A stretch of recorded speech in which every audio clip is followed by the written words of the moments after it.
answer also for the JS Mills questions. Okay.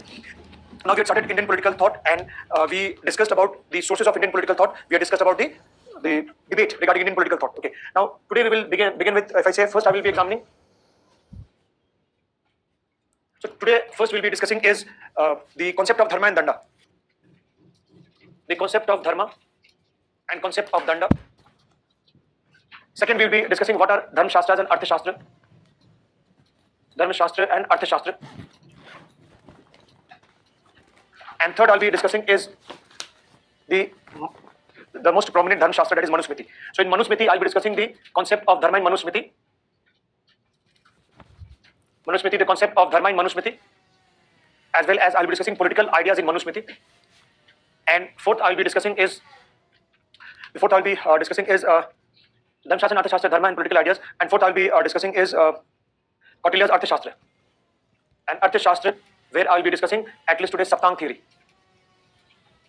Saptang theory of Kautilya. Next class we'll take up the discussion on rest of the Artha Shastra and Buddhist tradition. Okay. Now concept of dharma and danda. Now dharma and danda. Now here Bhikkhu Parikh says that ancient India faced lot of chaos, lot of problems, lot of churning in society. There's political, social, economic problems also, but in ancient India we find that the basic ideas, concepts and concerns of the thinkers remain the same. And the two central concepts of ancient Indian political thought are dharma and danda, where danda is used to maintain dharma. Okay. Now dharma is not religion, which you understand today context. Okay. In fact, it is said that there is no English equivalent of the word dharma. Dharma comes from the Sanskrit word dhri. And dhri, it comes from Sanskrit word dhri, dhr. And dhri means to hold. Okay. So dharma is that which holds a society together. Dharma means a code of righteous conduct. Simply, if anybody asks you what is dharma, dharma is a code of righteous conduct. Conduct, not any type of conduct, but conduct which is righteous, which is morally proper. So dharma, it's a code of righteous conduct. Dharma denoted the duty. Dharma implied the concept of duty. And here, dharma, was a very important concept. And dharma, if you see, is that which holds the society together. And when I'm talking about it's a code of righteous conduct, it is performance of duty. And this duty has to be seen at three levels. What is dharma? What is duty of the individual? What is duty of the individual? What is duty of the social groups? And what is duty of individual social groups? And what is the duties of the king or state? That is Raj Dharma. So dharma is duty. For example, I'm an individual. If I'm a son, my duty towards my parent, my dharma, is to honor and respect my parents. That is my duty. If I'm a warrior, my dharma is to fight. And this is similar to Plato's concept of justice. Did I discuss justice meant duty? One man, one work, one class, one duty. Okay. So this dharma is from Sanskrit word dhri, it means to hold. It's a code of righteous conduct. And it talks about what is the proper conduct of an individual, what is the proper conduct of a society group, or what is the proper conduct of the king or the state. So if I ask you, your dharma as a student is to do justice to your preparation. So attempt the current test with the best of your ability. To the best of your ability, dharma is you have to prepare because your parents are investing so much hope. Money comes secondary. So your dharma as a student, duty as a student, as a UPSC aspirant, is to prepare to the best of your ability. If you talk about fundamental duty, mentioned in chapter 4 of India's constitution, what is fundamental duty? It is a dharma of a citizen. So dharma means a code of righteous conduct, dharma means duty. And dharma is that which holds society together. So dharma is the basis of personal and social conduct. If anybody violates dharma, it leads to adharma, which will destroy the society, which is a catastrophe for the society. And I said ancient Indian thinkers believe that danda is used to maintain dharma. Dand, it's a rod. It says dand signified force. Dand signifies discipline. Dand signifies restraint. Dand signified force, discipline, restraint. Dand signified violence. Okay. So danda basically means force, restraint, discipline. And danda, in a way, it says danda focused on, it implied caution. So danda signified the use of the punishment powers, punitive or punishment power of the government, punishment power of the by state. And this is danda. And danda is to force, danda is to ensure that people observe their dharma. It's like a deterrence, that if anybody violates dharma, he or she will be punished. So keep people in check, that they follow their proper dharma. So two concepts, dharma and danda. Danda simply means punishment. Simple word is punishment. Like if you recall, in your school days, were you punished for not doing your homework? Were you punished for not maintaining proper school uniform? Were you punished if you violated your parents' order? That is danda. Okay. So two central concepts are dharma and danda. And danda was used to maintain dharma. Who is the agent of danda? State. So who uses danda? It is state. Use of punitive powers, punishment powers by the state. That is danda. And danda was used to maintain dharma. So Bhikkhu Parikh says that these are the two central concepts of ancient Indian political thought: the concept of dharma, the concept of danda. And dharma does not mean religion; it is your duty. Duty as a son, duty as a father, duty as a householder. These are the dharma. Now talking about so this is the basic concepts of dharma and danda. And here, if you talk about dharma shastra and artha shastra. Okay. Now, dharma shastra, shastra means book, systematic treatise, systematic work. So dharma shastra writers, as the name itself says, dharma shastra. Now dharma shastra, as the name itself suggests, now dharma shastra was you can say the books written on giving a detailed prospectus of duties for the entire society. So dharma shastra is like a detailed you can say works or books. Simply you can say dharma shastras are works or books. Books dealing with giving a detailed prospectus of duties. Detailed prospectus of duties for the entire society. It means do's and don'ts. What you should do, what you shouldn't do. Detailed, covering every aspect of the life. That is dharma shastra. Okay. So these are the books, and the dharma shastra is they were moral, legalistic, and religious in orientation. They were moral, religious, and legalistic in orientation. So basically, the dharma shastra writers, they focused on what has to be the proper moral conduct, what should be the religious aspect of your conduct, and what should be the laws which should govern your dharma. So they were moral, religious, and legalistic in orientation. That is dharma shastras. So dharma shastra writers, they focused on the giving of the dharma and dharma of the society at large. And it is said dharma shastras had mainly focused on social life. They mainly focused on social life, society. So when I'm talking about detailed prospectus of duties, how, for example, I'm a trader. Now you find, used to take milk.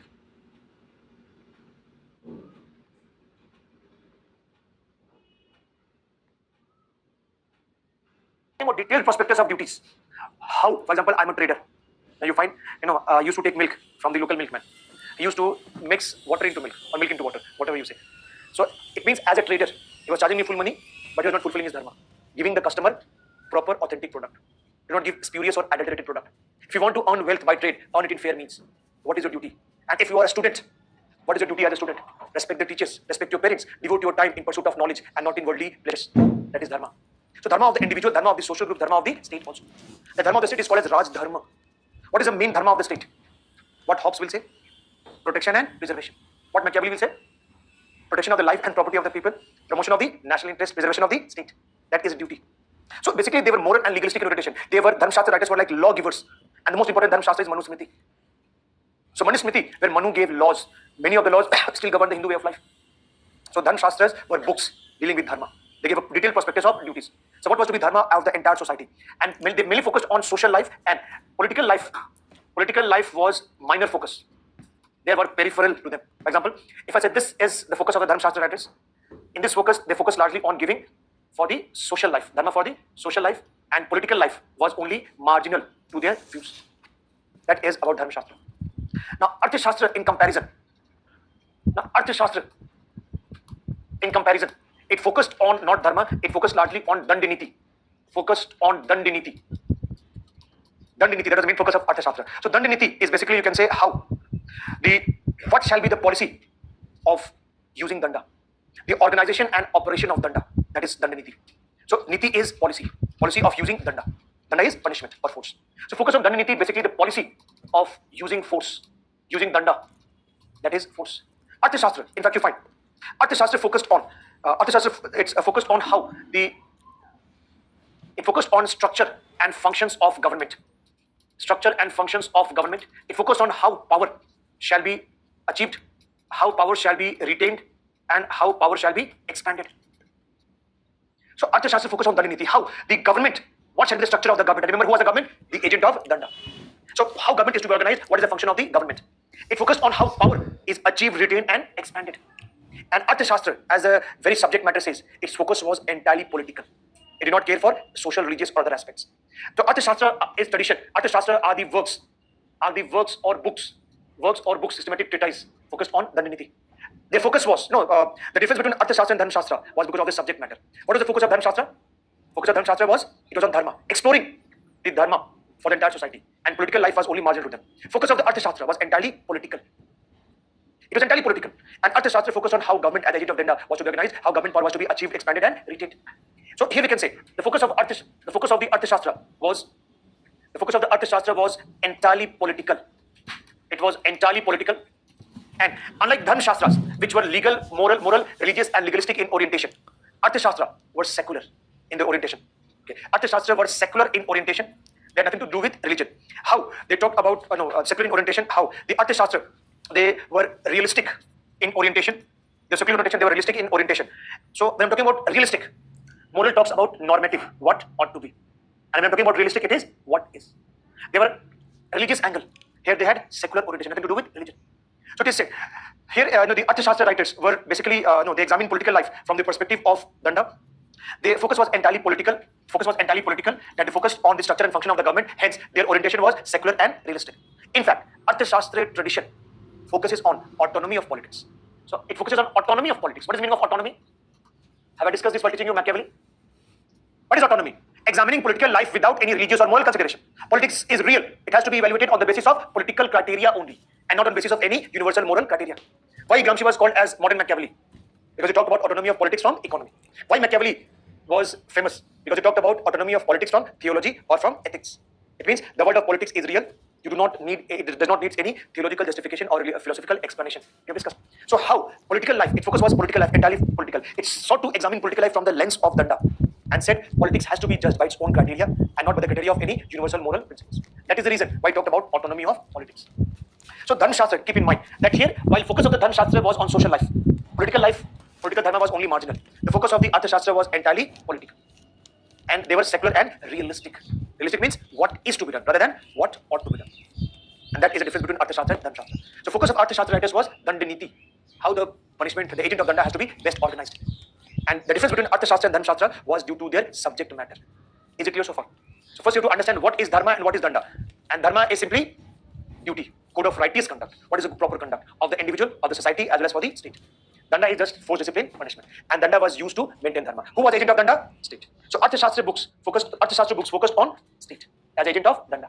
How state was to be, what is structure of the state, what has to be function of the state. The focus was entirely political, and hence they were secular and realistic in orientation.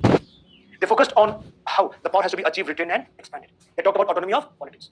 Whereas Dhan Shastra, they were basically detailed prospectus of duties. What is duty? What ought to be. Like have I said that you ought to read the material before coming to class? Is it your duty as a student? How many of you have fulfilled your duty today? Students, so just handful. Online students, yes? Many online students and their competitors. Keep that in mind. So they have performed their dharma as a student. That student dharma, chhatra dharma. If I say a student dharma, they have performed their duty. And what ought to be. That's how you should always do.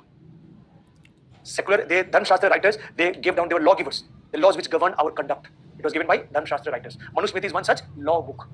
Dhan Shastra. Arthashastra talks about focus on entirely political, autonomy of the politics. Is it clear? The difference between dharma and danda, the difference between Dhan Shastra and the Arthashastra.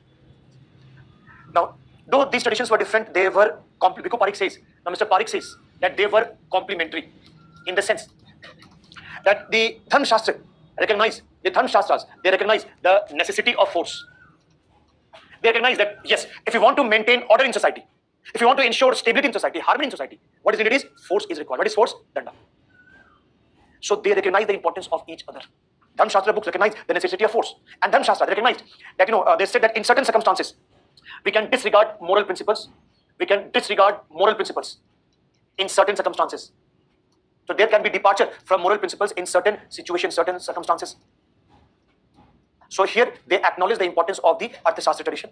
The Arthashastra tradition, on the other hand, it recognized the importance of the dharma. And in fact, it said, it recognized the importance of moral ends of the government. What is the duty of the government? Arthashastra writers recognized. Moral ends of the government is basically dharma of the government, Raj dharma. So it simply means that, both Dhan Shastra and Arthashastra tradition, they differed because of the subject matter. They recognize the importance of each other. Like Dhan Shastra writers or books, they recognize the use of danda. Remember, danda is used to maintain dharma. They recognize that yes, force is needed to maintain order in society. Force is danda. They recognize that to maintain dharma, in certain cases, you may have depart from certain situations. And importance of moral ends of the government, that is what a government should do. What is the moral end of the government, moral objective of the government? Is, for example, helping people.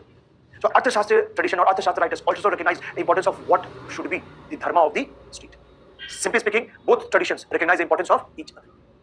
Even though Dhan Shastra focused on society, Arthashastra focused on political. They recognize the importance of dharma and danda. Now, I will give you one example. If I say, and this example I also used when I taught you Plato. Have I discussed Plato justice? What was Cephalus' view on justice? What was the views of Cephalus on justice? Yes. Yes, online students. What was the views of Cephalus on justice? Yes, Karan. I think Pranay. Pranjal, sorry. Tanmay, Sash, if I say, what was the views of Cephalus on justice? Yes? Was it Polymarchus? Paying debt, good. Speaking truth and paying debt. Speaking truth, I discussed this while giving example of Mahabharata also. Now Mahabharata, where I discussed that, Drona was the commander-in-chief of Kauravas army and he was in great form. It made Krishna worry that if Drona is allowed to do that, war will be over in 2 days because he was butchering Pandava's army like Gajan Muli. And then he gave a solution that Yudhishthira, you have to speak a lie. Ashwatthama is dead. So entire Pandava camp started shouting, Ashwatthama is dead, Ashwatthama is dead. And Drona knew that they are my students, I know them in and out, they are all liars. I will not believe that unless I hear it from the mouth of Yudhishthira. When he confronted Yudhishthira, Yudhishthira said, yes, Ashwatthama is dead. And he was so heartbroken that he gave up his arms. Ashwatthama was his only son. He loved him greatly. And that's how he was killed. So Krishna convinced Yudhishthira, this is a dharma yudh, a war to ensure victory of good over evil. And for that you have to depart from truth. What is duty of a person? Speak truth. Never speak a lie.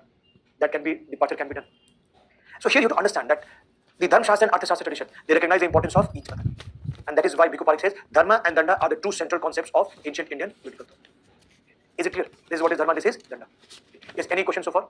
Paying one's debt and speaking truth. Rohan. Second part was speaking truth. Yes.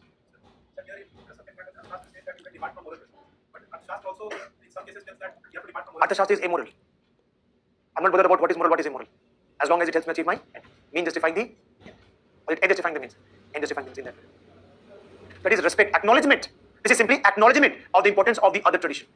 Where Artha Shastra writers also acknowledge the importance of dharma. That is duty. Good conduct is important. States should be bound by rules of good conduct. And Dharma Shastra writers also said that yes, force is needed. They also said in certain circumstances you can depart from notions of morality.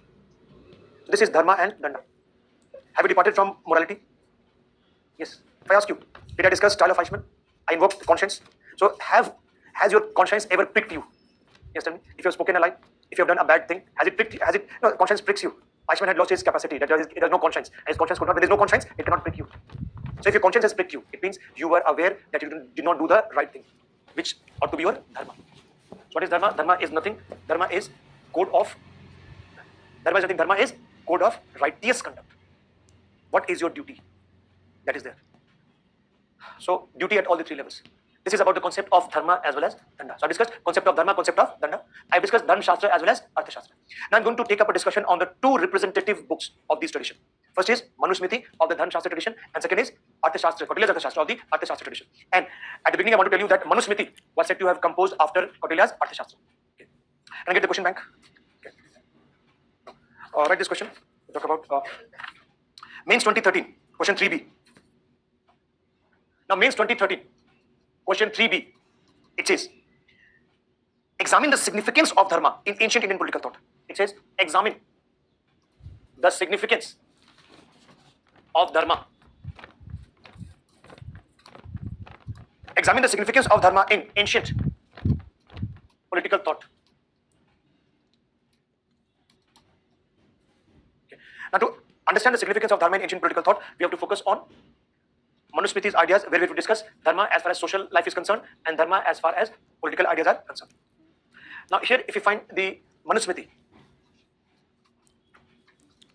now here we have to discuss what are the, if I say as far as Manusmriti is concerned, what is the main ideas of Manusmriti? And main ideas of Manusmriti is basically, if I say the concept of what are the ideas in Manusmriti governing the social life, and what are the ideas in Manusmriti governing the political life? That is, what are the political ideas and what are the ideas which govern the social life in Manusmriti? Now Manusmriti, okay. If I say Shruti, Vedas are Shrutis, which have been revealed to us by the gods. Okay. And Smritis, what is Smriti? On the basis of your memory. You're right.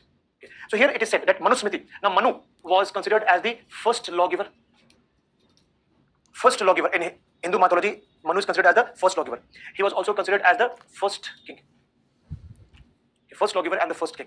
And it is said that, Manu, he wrote the book Manusmriti, and in Manusmriti you'll find that there are contrasting views as far as Manusmriti is concerned. Just a second. What are the social ideas, political ideas, and third I'll be discussing what is the analysis of the Manusmriti.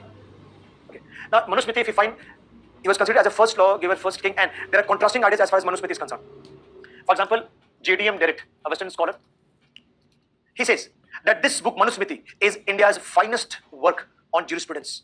Okay. So J.D.M. Derrick says that Manusmriti is India's finest work. It is India's finest work on jurisprudence. jurisprudence is dealing with laws. In fact, Nietzsche, have I discussed Nietzsche with you? Now, Nietzsche, another Western scholar, a Western thinker, he was full of praise of Manusmriti. That Manusmriti as a book on law was very impressive. So when Nietzsche was impressed with Manusmriti's views.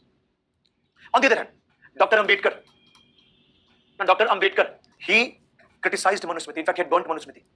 He was critical of Manusmriti. And Dr. Ambedkar said, this Manusmriti is responsible for the untouchability in India, for the obnoxious caste system in India, which perpetuates misery for the untouchables. So Ambedkar was critical. Ambedkar held Manusmriti responsible for discriminatory caste system in India. Discriminatory caste system in India, which perpetuated the misery of the untouchables in particular. So two contrasting views as far as Manusmriti is concerned.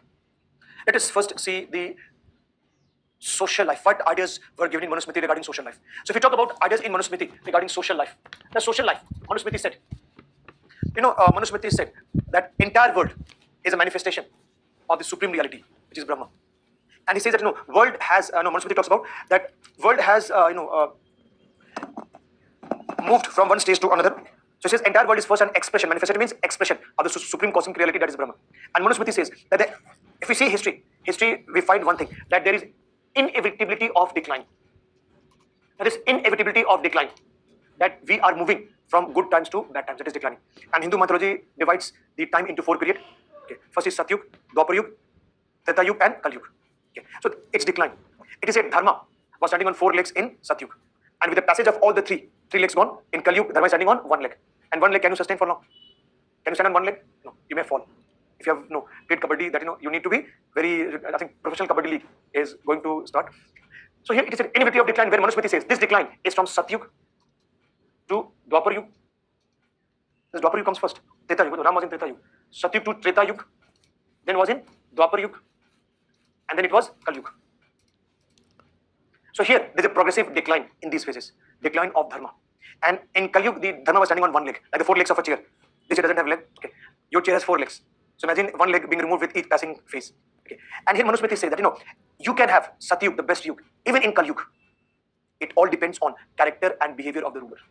Very important point.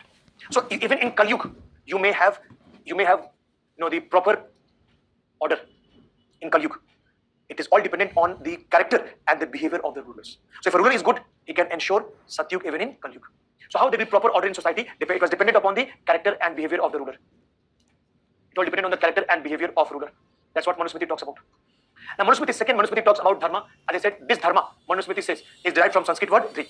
And Manusmriti talks about Dharma, as well as Manusmriti talks about cosmic law, which governs the entire universe, which creates order in the entire universe. This cosmic law, Manusmriti talks by the name of Rita.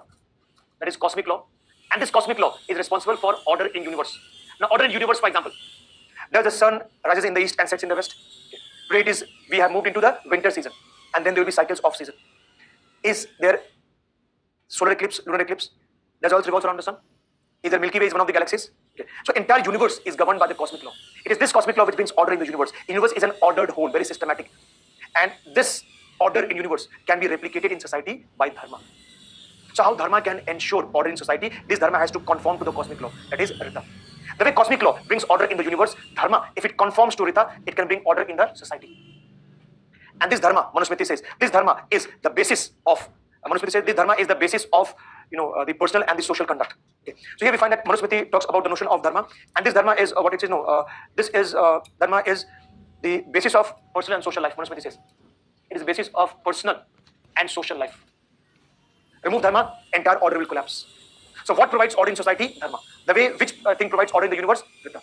So Rita is a broader law, Dharma should adhere to this broader cosmic law. So the way Rita ensures order in society, Rita ensures order in universe, Dharma ensures order in society. It's a basis of personal and social life. And as Manusmriti says, that we can have Satyug even in Kali Yug. It depends on character and behavior of the ruler. Raj Dharma. That's how Manusmriti emphasizes on the importance of Dharma. And Manusmriti says, it is duty of the king to punish for any violation of Dharma. Any violation of Dharma is, Manusmriti says, any violation of Dharma is adharma.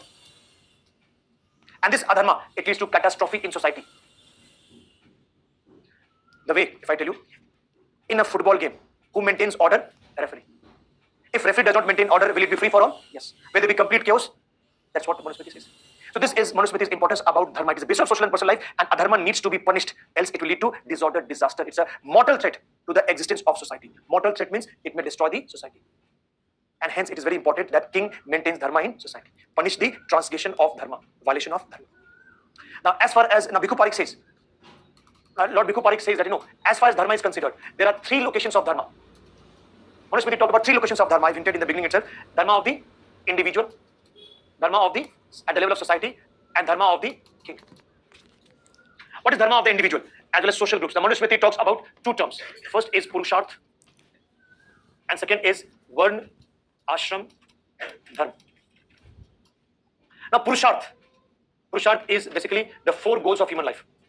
Four goals of human life, and these goals needs to be pursued in a balanced way, as per dharma. Four goals are arth, kam, dharma, arth, kam, and moksha. So the four goals are dharma, arth, kam, and moksha. Dharma, doing your duty. Arth is wealth. Are all of you here for earth? Not earth, mother earth. Earth in Sanskrit. Yes, earth in the sense that you're here for your livelihood. You want an assured career. In a simple way, all of us are here for Gandhiji. I am here also. Gandhi is on currency note, father of nation. Earth. But you have to earn your living in an honest way, as per dharma. So your dharma as a bureaucrat will be to engage in honesty and not in dishonesty.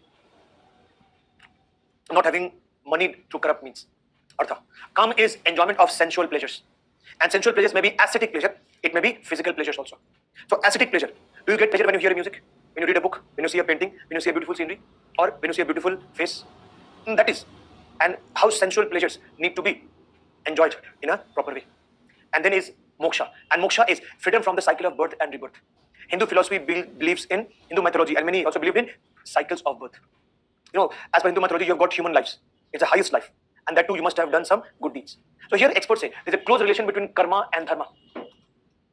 If you follow your dharma, your karma will be good. Karma means your action. And you'll be freed from the cycles of birth and rebirth. You'll go to what Plato said, the other world. Heaven. The soul will go to heaven. If you do not do, you'll be punished. And the god of death, Yamraj, has an accountant also, which keeps a record of your pap and punya, sins and good deeds. And every religion talks about on judgment day, you'll be sent to heaven or hell, condemned to hell depending upon your karma. So this notion of karma, that you have to, if you follow your dharma, your karma will be good. Do your duty, your karma will be good. Mahabharata had a sermon by Krishna, at the war time, when Arjuna was so much overcome by emotion, that how come am I going to fight my own teacher, my own grandfather, my own cousins? I've spent my life with them. And at the middle of the battle, he laid down his arms. Then Krishna inspires him that, he gives him a gospel. That gospel is in Gita. And did Krishna tells him to do your karma? Your duty as a warrior is to fight. And this is a dharma yudh. And then Krishna shows him his divine form. And he says that whenever there is adharma on this earth, I will take birth to slay the adharmis. Yada yahi dharma se, that's what, Gyani Bhavati Bharata, Abhyuthanam adharma se, Tadatmanam sajameham, and a lot of this. So this is dharma. So Krishna inspired Arjuna to do his duty as a warrior. If you are doing your duty as a warrior, your karma is good. And that's how, by doing your dharma, your karma will be good, and you will escape the cycle of birth and rebirth. Attain moksha. Moksha means salvation. Okay. Second, one ashram dharma. Now one ashram. Now here ashram at the individual level, it talks about 4 stages of life. And these 4 stages of life, each stage is of 25 years, each stage has its corresponding duty. The first stage is brahmacharya. Second is grihastha. Third is vanaprastha. And fourth is sannyasa. First 25 years, like for example, first phase, brahmacharya means a celibate life. You have to spend your life in the pursuit of knowledge. Brahma means absolute knowledge, pursuit of knowledge only. That is your duty. Grihastha, your duty as a householder. Householder means you will marry, you will beget children, and you will take care of your children as well as your parents. Your duty as a householder. You have to fulfill your responsibilities towards your family. Duties of a householder. Third phase is vanaprastha. When you start gradually withdrawing from the worldly affairs. Spend more time in contemplation, in worshipping God, or withdrawing yourself from worldly pleasures. And fourth is sannyasa, then renunciation of the world.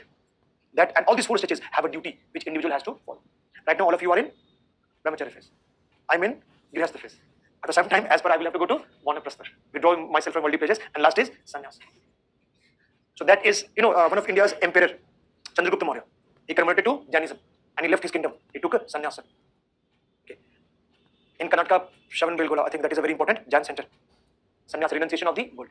That is ashram dharma. Ashram means 4 stages of life, and you have to do your duty as an individual. Second is varna dharma, and varna dharma here is varna means color.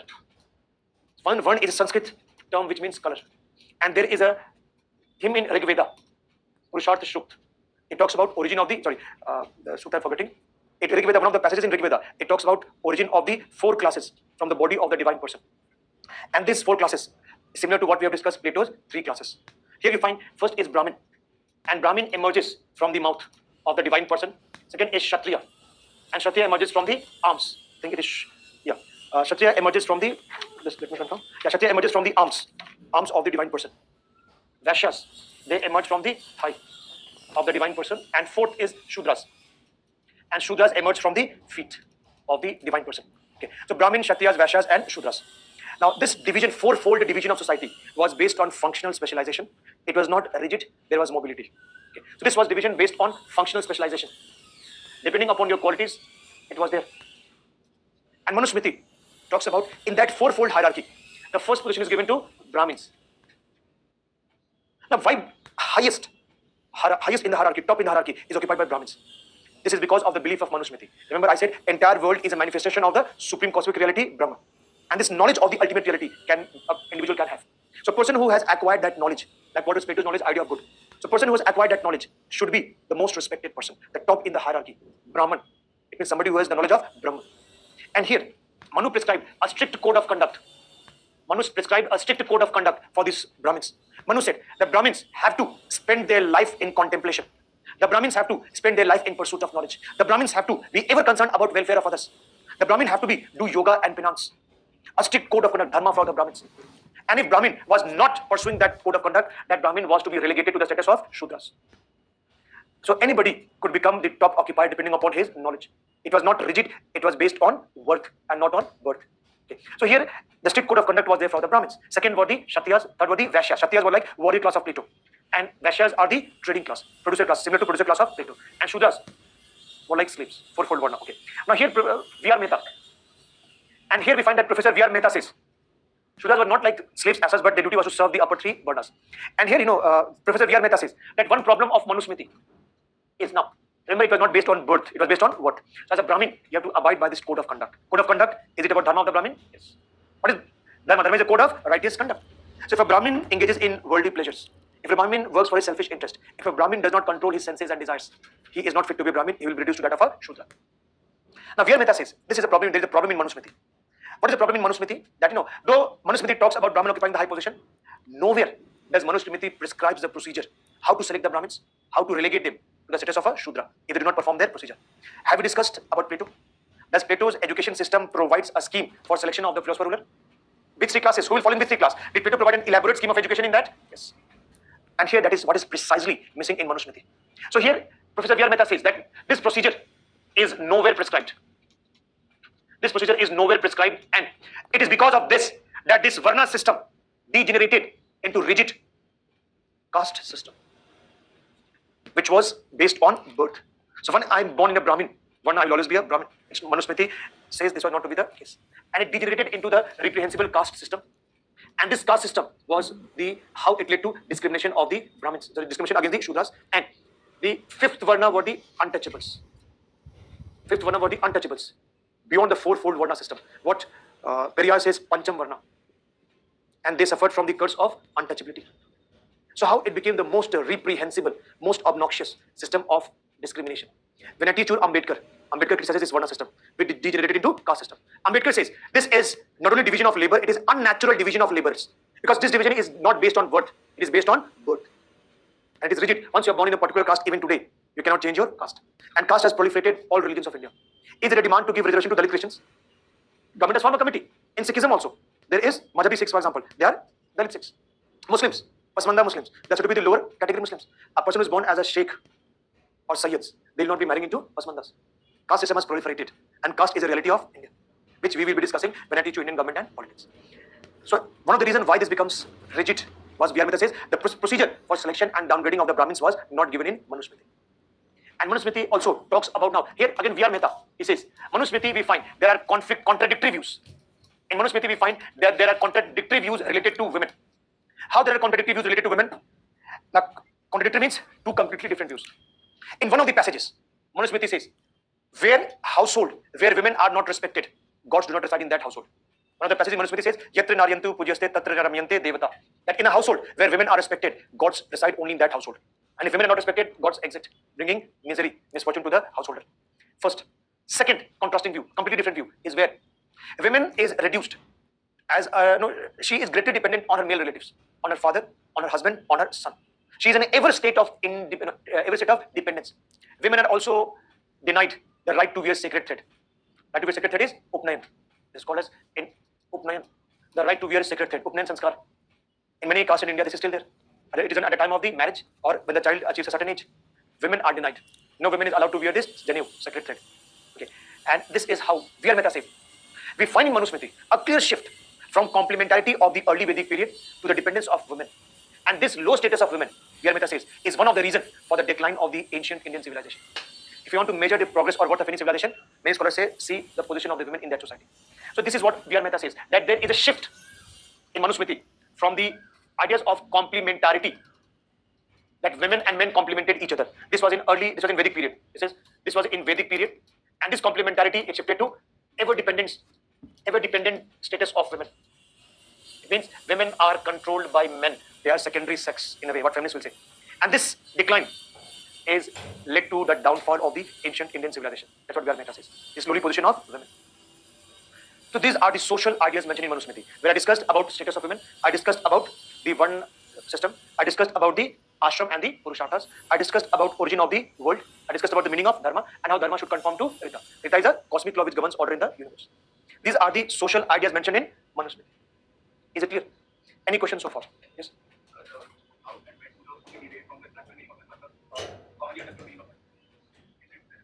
The commonly understood meaning of dharma is religion. That is with modernity. See, Hinduism is a way of life. There is no, for example, unlike other religions, is there a central book in Hinduism? Is there a central monastic order in Hinduism, like we have in church? Is there is the only one holy place in Hinduism, like Jerusalem or like Bethlehem, like Makkah and Medina? No. It is basically, Hinduism is said to be a way of life. Sanatan Dharma. Not having one single stream, multiple. You'll study there in ancient period it was Nainars and Alvars, for example. Nainars were the worshippers of Lord Shiva. If you have seen the movie, this movie on Cholas, Ponniyin Selvan, you'll find movie on Cholas talks about the rift between the Nainars and the Alvars. I'm a worshipper of Shiva. You are a worshipper of Vishnu. That is different. If you see, many critics say that who is the most important Hindu god in West Bengal? Durga, Kali. Who is the most important god in Maharashtra? Ganpati. So Hinduism has different streams. There is not way of life. So this is product of modernity. They use the word religion. So Varna Dharma Ashram for all the fold of Varnas are only restricted to Brahmins. For all the fourfold. It has all the fourfold. Okay. Yes, any other question? Manusmriti is the India's finest work on jurisprudence, if I say. The difference where Manusmriti was considered as the first lawgiver, where JDM Direct says Manusmriti had the India's finest work on jurisprudence, because Manu classified the laws into 18 categories. Vyavahar Patas are 18 categories mentioned in the material. So Manusmriti talk about what shall be the law. Suppose if I am committing a crime, how shall I be punished? If I am not observing my dharma, how should I be punished? Categorization. Like, do you have the Bharatiya Nyaya Sanhita, the CRPC, IPC, etc. in that category? Okay. Yes. Yes. That's what exactly the question is asked. Yes. Celibate life. Yes. We're coming to that. Political ideas I will discuss. Yes. Any other questions? How many of you have read and come again? Very few. Read and come, because it also covers a part of your ancient India. It also overlaps with your art and culture. Now moving on to the political ideas in Manusmriti. I've discussed social life. Now I'm discussing the political ideas in Manusmriti. Now Manusmriti, as I said, the political ideas in Manusmriti, and here you find that in Manusmriti, like all the Dharma Shastras, which explore political life from the perspective of Dharma, Manusmriti also does the same thing. And Manusmriti, we find like all the Dharma Shastras, its focus was more on laying down the code of conduct for the entire society, and political Dharma was only marginal, incidental, peripheral to their concern. Yet in Manusmriti, we find certain important political ideas. Okay. Now here, Manusmriti talks about origin of the state.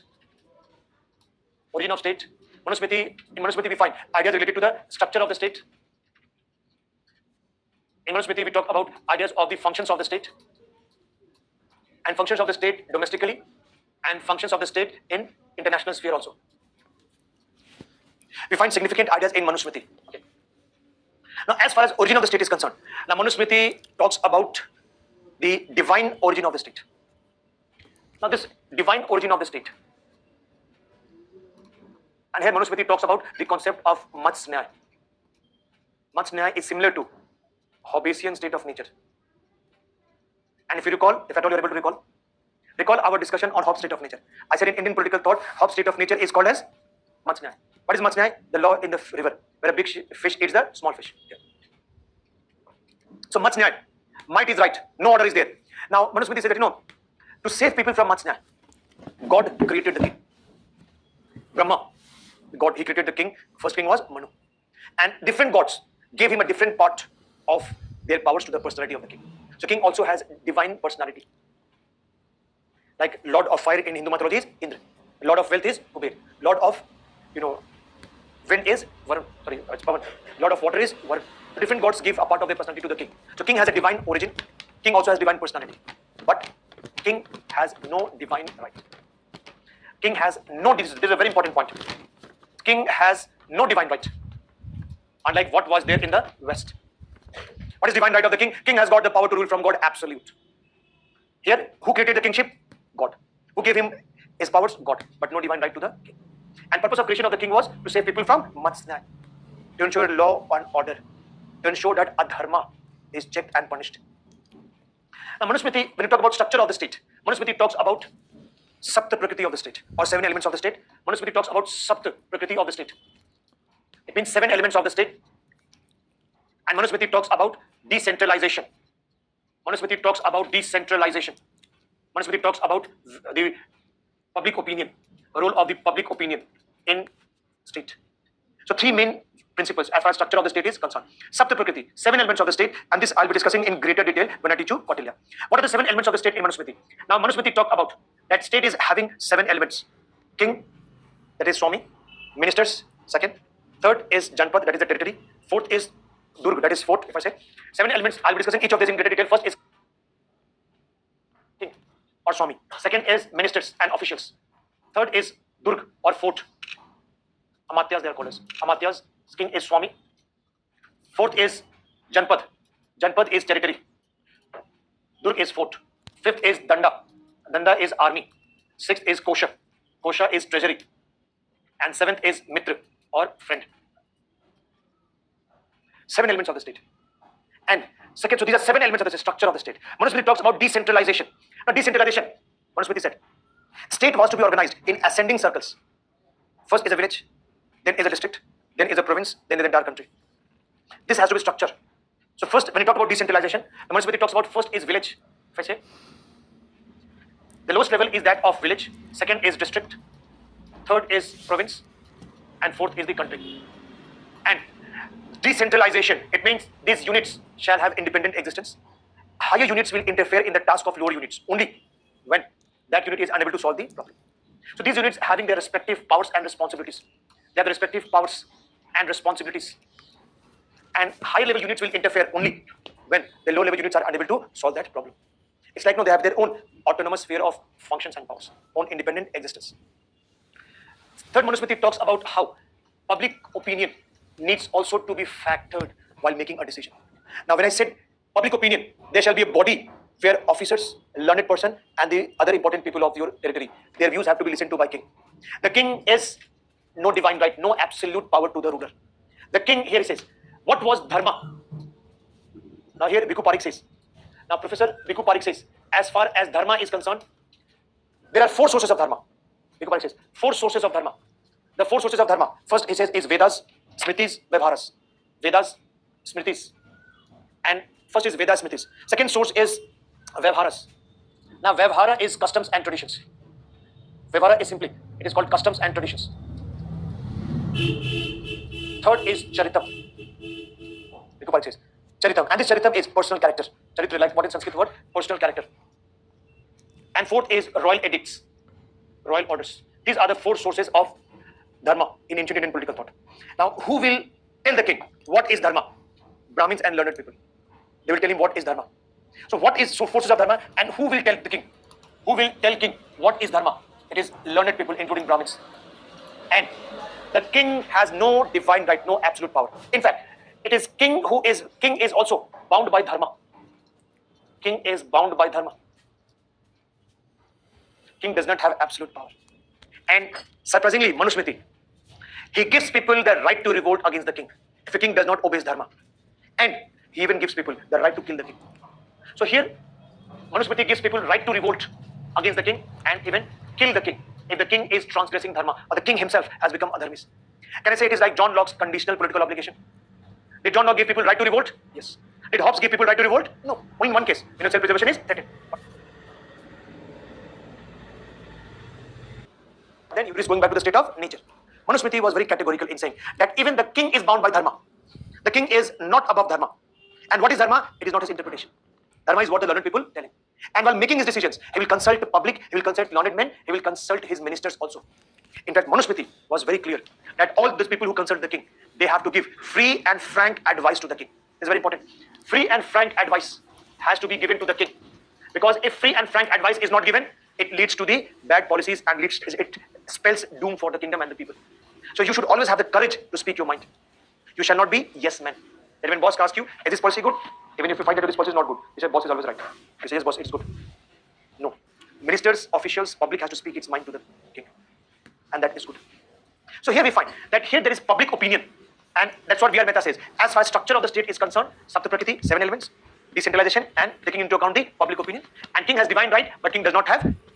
So king has divine origin, but king does not have divine right. King is also limited by dharma. And if the king transgresses the dharma, people can vote and even kill the king.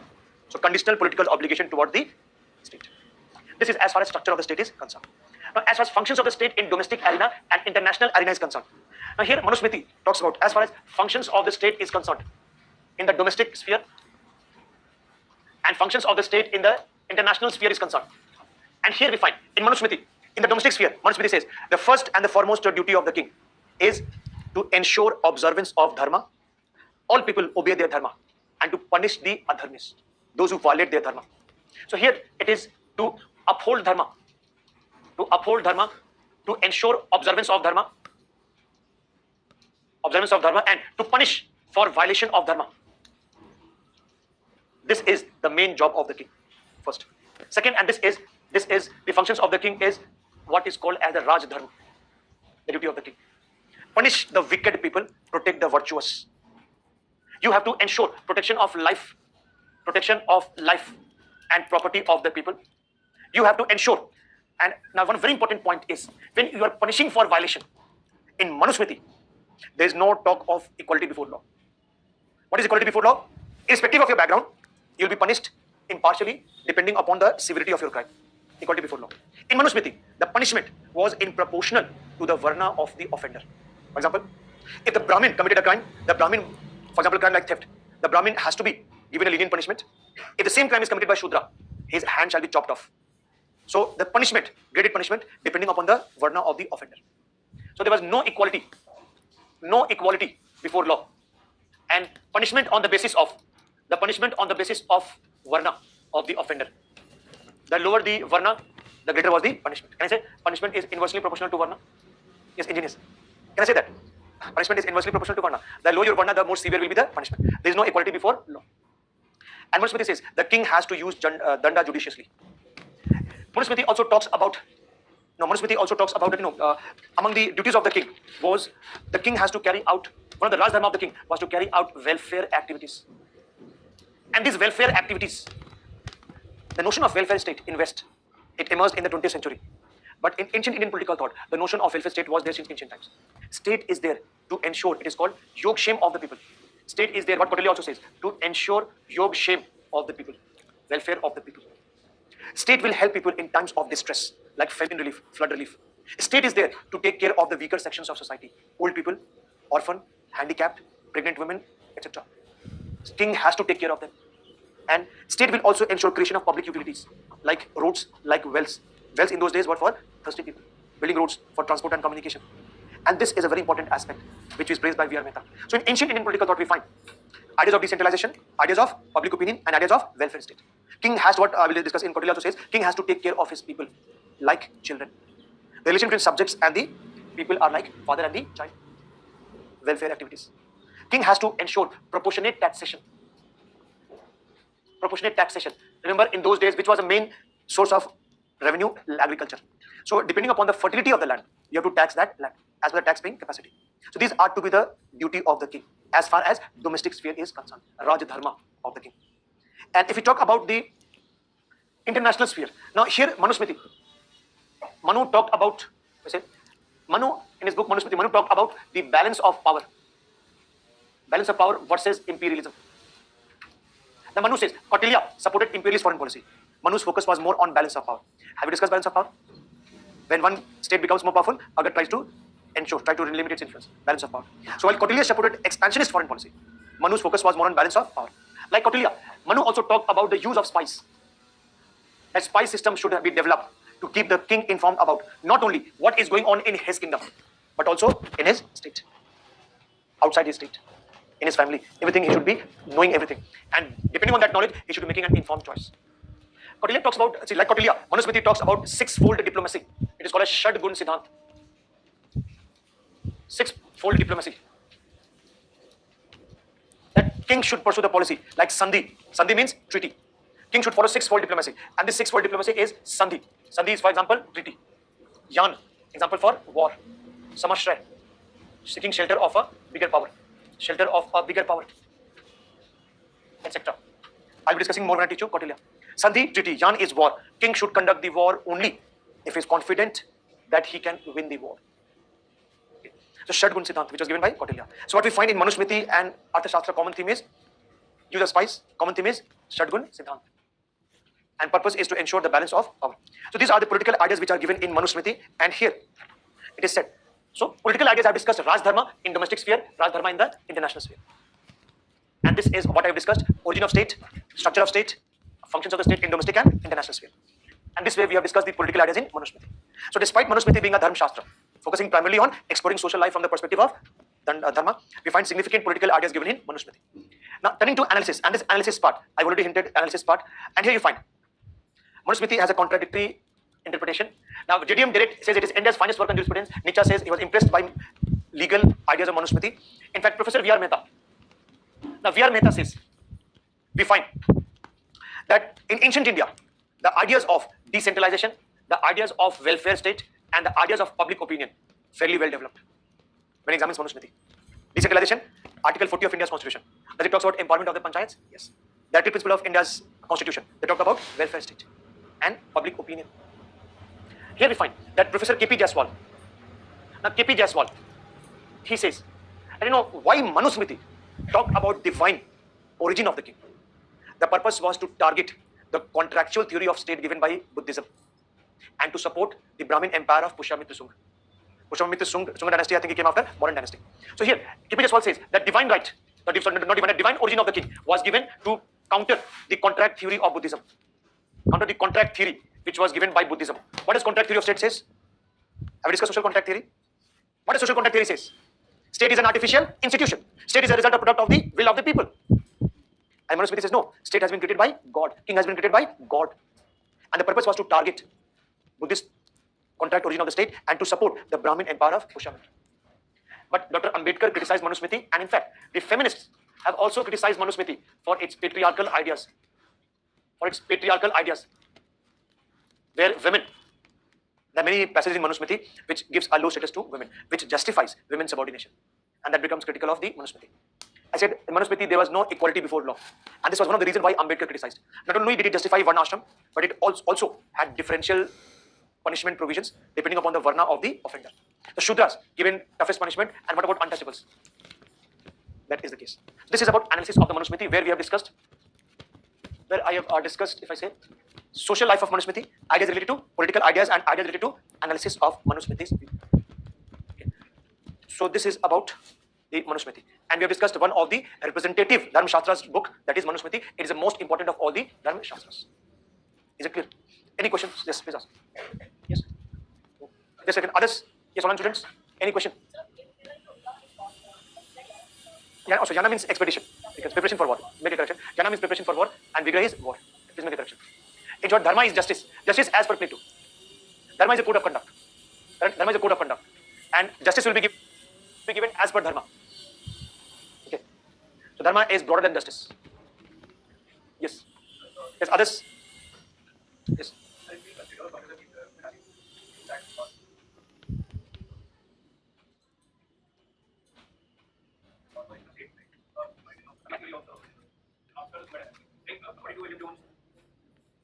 No, formed. Manusmriti was written, sorry.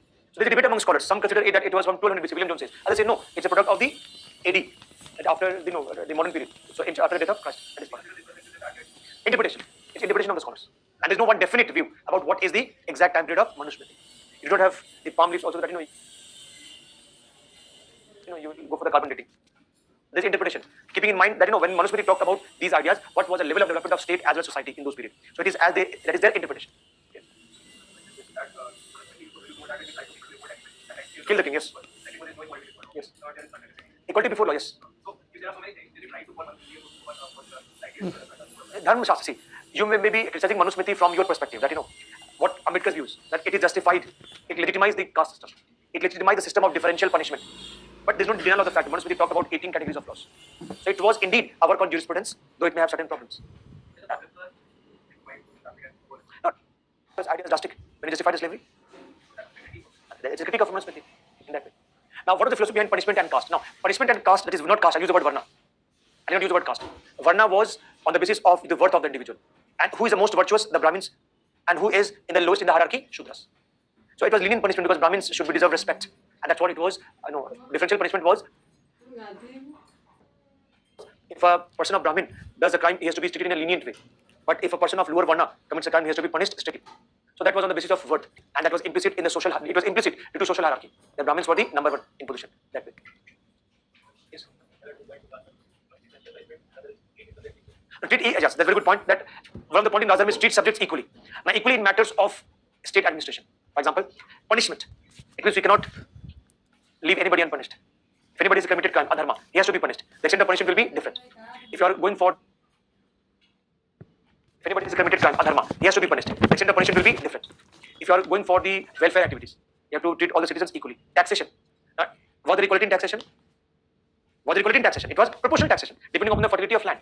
So in consideration, equal care and concern, you can say, for all the citizens, though the differences may be justified on the ground of fertility of land or on the ground of, this varna, punishment of caste. So this equality is basically with respect to state treatment of this people. I said it was like patrimonial relationship. The king should consider all people, Brahmin, Kshatriya, Vaishyas and Shudras, as his subjects and rule them with equality, impartial way. Yes. Judicious manner, yes. See, judicious manner is there has to be very careful while exercising danda. That if somebody is accused of a crime, punish him only after his crime is established. You have to be careful. Judicious means careful in use of danda. It shall not be used indiscriminately. Like if I say, imagine in a family, if children are fighting and a child who is not fighting, just observing, if the parents come and punish all of them, is it using danda indiscriminately? Yes, you are clubbing me with these fellows who are fighting. No, that has to be. It means innocent should not be punished. The virtuous people need to be protected. And this was punishing people for adharma. Yes, Brahmins and Vaishyas pay taxes. Yes, if Brahmins have land, they have to be taxed. Can we compare Locke with Manu when it comes to criticizing the king? Like Locke said, people can fight against the government. Yes, you can. So that's why I said it's a conditional political obligation. I use the word. You may write it. Can you say that there was equal protection of law? Differential punishment, in a way, you can say that. Okay. Not exactly. Might is right. Now, what dinosaur the mightiest creatures? What has seen? Did they survive? Darwin's theory talks about adaptability. When you see the lizard next time, dinosaur, that's what the Indian cartoon says. When you see the lizard, I was once wondering. Now, I'm not scared of lizard in a way. My siblings were scared of lizard. So when I was just observing one lizard, I imagine if lizard was like dinosaur. Dinosaur once ruled the earth. They were, and what is the mightiest creature? Yes. And what is the size of their brain was? Very small. They could not adapt to the changing circumstances. Mammoth. If you see in the movie Ice Age, mammoth mightier than this normal elephant which we see. They perished because they could not change themselves. So as a student also, you have to adapt yourself to the changing requirements of UPSC examination. Many students, they tend to ignore CSAT. Even when CSAT was made, qualifying. And many good students, they flunked. Many students ignored language paper. Entire effort was wasted because they did very well in GS, but the paper was not checked because they flunked in language. You have to flexible in your approach. It's about adaptability, not about survival of the, not about might is right. Yes, might is right. What is opposite state of nature? Might is right. It is not. Now, having this is about Manusmriti. So I've discussed about. Now this question, examine the significance of dharma in ancient political thought. Ancient in political thought, it means you have to see the significance of dharma in Dharma Shastra tradition, in Artha Shastra tradition, as well as in Buddhist tradition. Because all these traditions focus on dharma, but largely focus will be on Dharma Shastra. Is it clear? Because question says significance of dharma in ancient Indian political thought. Now moving on to this Artha Shastra, where Artha Shastra talks about this. Now Artha Shastra. Now, Artha Shastra, if I say the most representative tradition is Kautilya's Artha Shastra, and In ancient period, what was the source of wealth? Land. Land was the source of wealth. And Arthashastra deals with expansion, acquisition, preservation, and expansion of territory, because land was the source of wealth. Okay. And the most representative work in this tradition was Arthashastra tradition, which Arthashastra of Kautilya. And this Arthashastra of Kautilya is also referred as Vishnu Gupta or Chanakya. Vishnu Gupta or Chanakya. Now, he was an exponent of realpolitik. Was an exponent of realpolitik, and this is the realist view of politics, which we see in ancient Indian political thought. Realist view of politics. Okay, so here this is a book which is considered as a treatise on realism, and here we find that Arthashastra. Okay, now if you see Arthashastra, it is said that like Aristotle, Kautilya considered politics as a master science. So he also considered politics as the master science. If I ask you, why did Aristotle consider politics as a master science? Yes. Why did Aristotle consider politics as a master science? Zoom Politikon. Yes, Karan, the answer to your question is yes. Is it concerned with end of human life? Yes. Does it decide the ordering of disciplines? Does it includes all the relations, institutions which are concerned with what is the end of human life is, how to lead a good life? Master science, most important of all disciplines. Other disciplines are the means to that end, which is discussed by politics. And Kautilya also emphasized on, I have discussed, Arthashastra talks about autonomy of politics. Autonomy of politics. Now Kautilya, it's related, Kautilya was the first person who visualized of an all India empire. Forget about the historical debate that whether Kautilya, Chanakya and Vishnu Gupta were the same name. We will consider the same. And he was also a teacher at Takshila University. Takshila is in Pakistan now. And it is said that he was troubled by Alexander's invasion. And can I say Kautilya, Aristotle and Alexander were contemporaries? Yes or no? Yes. So here Professor Sunil Kinali says, if you compare the development of political thought at that particular period, in Greece, it was ethics which dominated politics. Plato, Aristotle. In Kautilya's Arthashastra, we find the realist tradition. And when Max Weber compares Machiavelli with Kautilya, he says, if you compare these thinkers, Kautilya is more brutal than Machiavelli, more brutal realist than Machiavelli. Machiavelli appears bacha in front of Kautilya. And many experts have called he was Indian Machiavelli. I'll say Machiavelli was Italian Kautilya. Okay. Kautilya was more realistic in that sense. And here, again, Western dominance of the academic world. Post-colonialism, I mentioned, comes into picture. Now, Kautilya, he went to the Magad Empire, very powerful empire. Ruler asked him to do something about Alexander. It is said that he was kicked out. Legend says he was kicked out from the court. And he swore an oath that unless I see you destruction of the Nanda dynasty, I will not tie my pony, the shika, I will not knot it. And he was the brain behind destruction of the Nandas, and he installed Chandragupta Maurya on the throne. And this Magad empire was the first all India centralized empire. Kautilya's ideal was a centralized state, monarchical state. And Kautilya was said to be prime minister of Chandragupta Maurya. And he was living in an era where he had seen that politics should be understood by what it is rather than what it ought to be. Real politics. Politics governed by practical considerations. And there are many legends about Kautilya. One of the legends says that he had the mark of a snake on his teeth. Okay, and when one of the astrologer, he predicted that you will be an emperor. His mother started crying that once you will become an emperor, you will do not have time for me and you will go away from me. He broke his tooth. So he could not become an emperor, but he was a kingmaker. And he was a very realist person.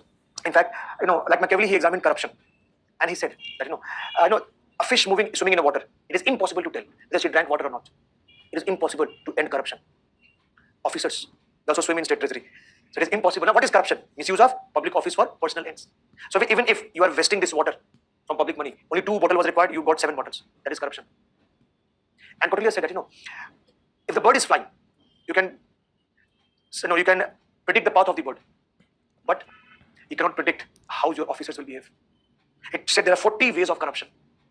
Examine corruption in detail. And another anecdote says that legend says Kautilya, that is the different versions of it, but many that once Chandragupta, once he saw a mother scolding a child. That child was given hot food, suppose a hot rice, steaming rice. He put his hand in the middle of the rice. The mother scolded him. You burnt your fingers, you fellow. If you want to eat rice, eat it from the periphery, from the side. And this he taught to Chandragupta. That if you want to destroy Magad, do not attack Pataliputra directly. Eat it from its sides. And he made Chandragupta marry Seleucus' daughter, the Greek general's daughter, Helena. The reason, Damadji, nobody would dare to attack Damadji. Son-in-law, even today, in all the societies, he is considered as a special person. So real purpose was real politics. He wanted to secure Chandragupta's empire from attack by the Greeks. It is said that he knew that when he talked about king, he said the king is also trapped in his power, and the king faces threat from not only his ministers, from his enemies, from his family itself. The easiest way to kill a king is to poison his food, and king has to be the greatest threat for him comes from his own family. He said like what Sunil Kinali says that what brutal dictators like Saddam Hussein and Gaddafi did. They had a body double to protect them from assassination. This was suggested by Kautilya long back. And Chandragupta should have a body double. And he made Chandragupta used to change palace every night. He did not stay in one palace. As per Kautilya's instruction, it is said that the immediate guards of Chandragupta, I don't know whether it is correct or not, the immediate guard of Chandragupta Maurya were naked female warriors, not males. And Kautilya had developed spies, in fact, like James Bond, killing people. In fact, the ladies wish kanya they are called. That no poison they used, they were very beautiful. They used to seduce the opposite enemy or general, enemy king or general, kill them. And he talked about 34 ways of torture. What if only thing? Yeah, 34 ways of torture. That if you want to torture a person, great detail. Give him slaps, give him whips, and all the put his thigh in hold on his thigh. Lot of cruel punishment. It's given in great detail. And that's in fact he was a realist. He said in times of distress, the king can also seize the money of the temples. He was secular in his outlook. Seize the money of the temples. The king can also tax the prostitute. So this is how he had given great administrative detail in his book Arthashastra. In fact, many scholars consider Arthashastra as the first book of geopolitics. And Kautilya, UPSC has also asked a question on the comparison between Kautilya's Arthashastra and Machiavelli's Prince as far as statecraft is concerned. Have we discussed statecraft? The successful management of power. So when you compare, there are similarities, there are dissimilarities. And I said I will discuss when I teach you Kautilya and Machiavelli. For example, one of Machiavelli's his ideal in his book Discourses was a republican form of government. He said for a corrupt society, you need a strong monarch, but for a virtuous society, there has to be republican form of government. For Kautilya, it was to be a strong monarchy, where the king was from Kshatriya Varna, because people readily obey a person of high birth. Like Machiavelli, he said, people are selfish. They give priority to their objectives, not to the ends of the state. So when you're formatting the statecraft, you have to keep the nature of the people in mind. Many realist assumption. Have we discussed realism? Does realist also start with the nature of human beings? They struggle for power. And he talked about expansion. A state should either expand or perish. So as far as Kautilya is concerned, I'm going to teach four ideas in Kautilya. The Kautilya's Arthashastra. Now Kautilya's Arthashastra is said. In Kautilya's Arthashastra, we are going to discuss first is what was his Saptang theory? What was his Mandal theory? What was his Mandal theory deals with diplomacy? What was his the other diplomacy talked about Shadgun Siddhant? Shadgun Siddhant plus he talked about was Upayas, that is peace politics, and he talked about statecraft. Statecraft of Kautilya we'll also be discussing the comparison of Kautilya and Machiavelli. Comparison with Machiavelli. So this, in fact, Kautilya's Arthashastra is many scholars considered was the first book on geopolitics, how geography influences politics. And this is what Kautilya talked about the diplomacy. The art of diplomacy was fairly well developed in ancient India. So I'll stop here. Time has come for your test. Yes, give the circulated test copies there. Okay. Online students, you can go for that. Write the test right now. Deadline for online students is today midnight. When the world sleeps, you walk into freedom. So we will now tomorrow. I think Iqbal sir is checking your class. I'll meet you on Monday. Thank you. The Monday is your test. So I'll meet you on